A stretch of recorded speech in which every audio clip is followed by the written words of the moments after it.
La la la la. Whoa. Salai, salai. Yeah. 12 years. Whoa, I'm well. Crank up to the boy. Jesus came and go. He will come back for you. He will come back for me, my brother. Jesus came and go. He will come back for me.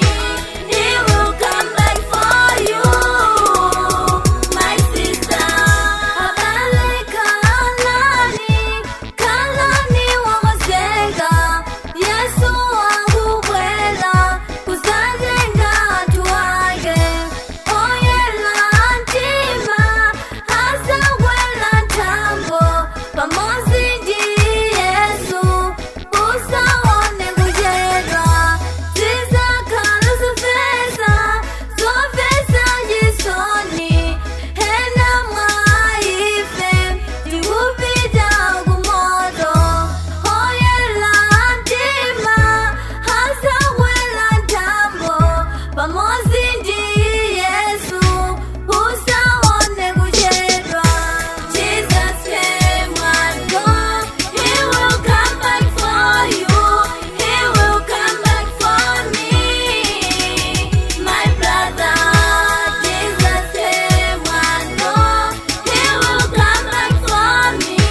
He will come back for you, my sister.